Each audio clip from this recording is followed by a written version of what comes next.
Ni hao woman de Pongyo et bienvenue pour cette nouvelle vidéo. Aujourd'hui, nous allons parler des temples à Taïwan.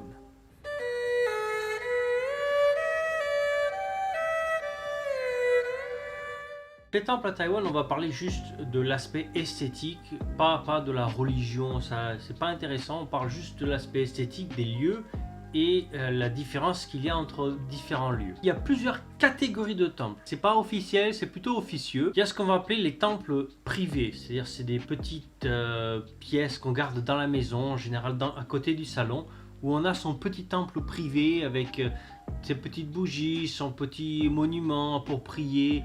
Enfin, plein de petits trucs comme ça qu'on garde à la maison pour soi. Donc à Taïwan, c'est comme en France, hein, il y a la séparation de les églises et de l'État. C'était quand même un pays qui est relativement, c'est pas pour dire carrément majoritairement bouddhiste, mais il y a quand même pas mal de musulmans, de chrétiens. C'est vraiment un melting pot bien mélangé, bien mélangé. Et il y a de ce côté-là, il n'y a aucun problème au niveau entre interreligions. Donc chacun est libre de pratiquer son culte comme il le souhaite, à partir du moment où ça ne gêne pas le travail, l'entreprise, la citoyenneté. Tout le monde peut faire ce qu'il veut. Les gens sont quand même bouddhistes. Très souvent, dans les grosses entreprises, il y a ce qu'on appelle des petits temples. Ces temples-là sont réservés au personnel, c'est-à-dire c'est pas pour les personnes qui viennent, par exemple dans les centres commerciaux, non, c'est pour le personnel du centre commercial qui veulent prier pendant leurs heures de pause, hein, tout simplement dans un endroit défini où ils ne vont pas être dérangés par les gens qui passent. Ensuite, vous avez les temples publics mais privés. Ces temples-là, en général, ce sont des particuliers qui ont mis à disposition leur garage, la partie du rez-de-chaussée de leur maison, et ils l'ont transformé en temple. Donc ils ont tout refait à l'intérieur de façon à ce que ça fasse un petit temple, hein. Tout ce qui est lumière, éclairage, statues, banquettes, chaises, tout ça est fait comme un temple normal, sauf que c'est un particulier qui le fait et qui l'ouvre au public. Tous ces temples fonctionnent grâce aux dons. Il y a énormément de dons à Taïwan pour les religieux. Les gens donnent sans compter. Ils donnent beaucoup. À la moindre occasion, ils mettent le billet. Il y a ensuite les temples publics, les monastères qui sont ouverts au public, une partie seulement, hein, parce qu'il faut quand même que les religieux puissent avoir leur moment de méditation et leur moment privé, qui sont en général de moyenne taille. Et ensuite, il y a les temples gigantesques. Quand je dis gigantesque, c'est vraiment immense. Il faut savoir qu'à Taïwan, nous avons le plus grand temple d'Asie, j'allais dire du monde, mais d'Asie, ici. Ce temple est absolument énorme. Je l'ai visité plusieurs fois, il est visitable sans souci. Il y a deux parties, une partie plus récente et une partie plus ancienne. Je vous ferai probablement une vidéo dessus parce qu'il y a tellement à dire dessus. C'est monumental tellement c'est grand et ça vaut vraiment le coup d'œil. Alors les temples à Taïwan sont richement décorés. Quand je dis richement décorés, c'est vraiment très finement. Ils sont décorés à la main et c'est vraiment magnifique. Il y a des gravures, des dragons, des représentations de paysages, des couleurs très vives, le rouge, beaucoup de rouge, parce que le rouge porte bonheur en Asie. Donc beaucoup de rouge, beaucoup de rouge, beaucoup de rouge dans les temples. Des lanternes, des lumières, des bouddhas, toutes sortes de choses. Et c'est vraiment, visuellement, c'est vraiment très beau, très coloré.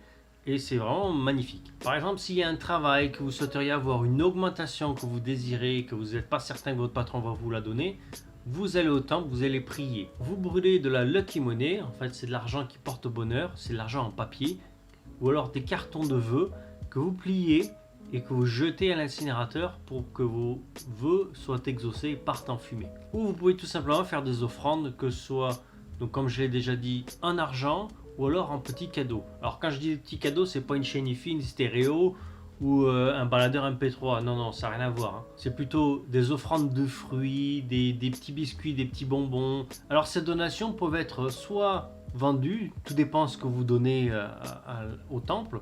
Par exemple, si je dis n'importe quoi, si vous donnez un grille-pain, une télé, enfin quelque chose de neuf, ils vont soit organiser un loto pour le vendre, enfin, pour le faire gagner, ou soit ils vont l'offrir à des familles nécessiteuses qui ont besoin d'aide. Pareil pour les offrandes, si vous offrez par exemple de la nourriture, que ce soit des pâtes, du riz, des petits gâteaux, des biscuits, soit c'est donné aussi à ces familles-là, soit par exemple quand vous êtes touriste ou quand vous venez un après-midi, ils vous en donnent quelques-unes pour signe de gratitude d'être venu et vous remercier tout simplement d'être là, enfin par politesse et être sympa avec vous. Alors il y a toujours du monde dans les temples, hein, que ce soit des petits ou les grands temples, il y a toujours du monde pour vous aider, vous renseigner. Il ne faut pas avoir peur de demander et ces gens sont là pour ça, ils sont extrêmement sérieux et sympathiques. Allez-y, posez votre question, s'ils peuvent vous répondre, ils vous répondront. Bon, alors c'est comme partout, hein, on évite de toucher tout ce qui est les petits objets, les trucs comme ça, c'est partout pareil en fait.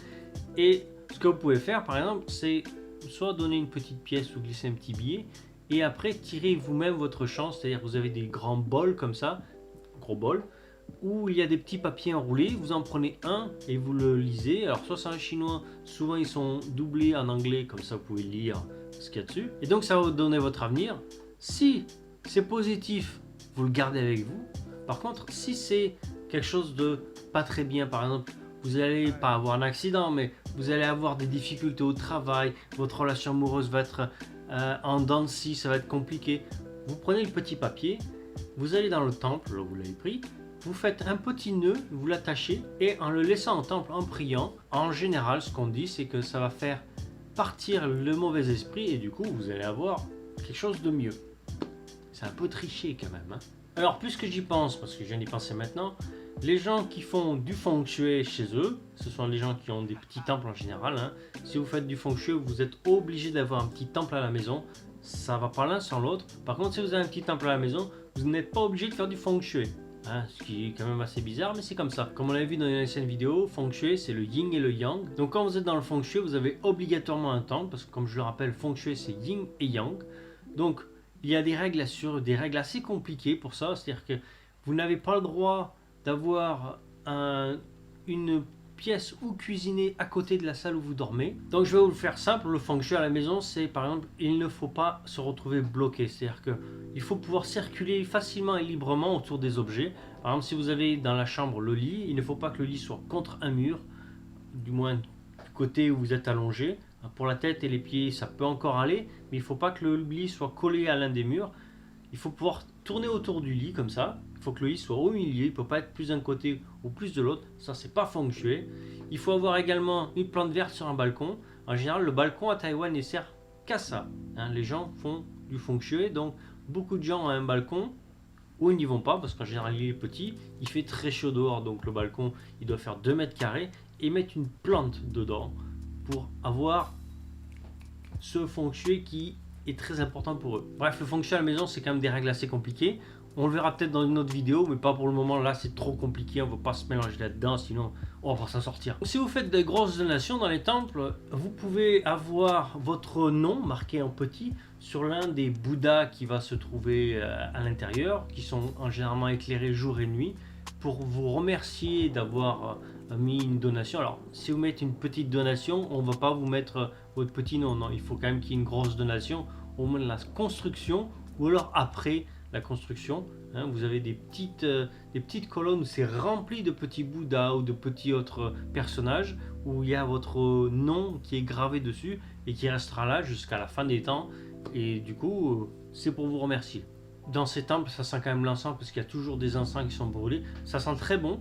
Bon, le seul problème avec l'encens c'est que comme c'est à l'intérieur bien souvent ça noircit le bois ou les peintures et après bon ben, ça fait un peu trop sombre.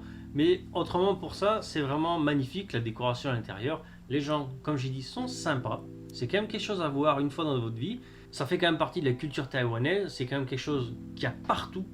Il y en a vraiment partout. Ce serait impossible pour moi de vous donner le nombre exact. Mais il faut savoir que dans quasiment toutes les rues ou tous les coins de rue, ou souvent dans la même rue, il y en a 2 ou 3, il y a des temples.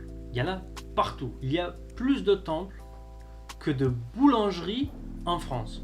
Hein, vous voyez, boulangerie, il y en a quand même pas mal. Il y a beaucoup plus de temples qu'il y a de boulangeries en France. Je vous ferai probablement une vidéo sur le Fuogangshan Museum, musée de Bouddha, qui se trouve à Kaohsiung, qui est l'un des, comme je l'ai dit, le plus grand d'Asie, le plus grand et le plus cher. Hein. Il est absolument immense. Alors ce qui serait vraiment bien pour moi, c'est que vous vous abonnez, que vous mettez la petite notification qui se trouve quelque part par là, et y laissez un petit pouce bleu. Moi ça m'arrange énormément, ça me permettrait de me faire un peu plus référencer pour faire avoir un peu plus de vues et ainsi informer un peu plus de monde, parce que quand même Taïwan c'est sympa. Donc sur ce, je vous remercie d'avoir regardé la vidéo. Donc pour ma part, je vous dis à la semaine prochaine. Ciao ciao.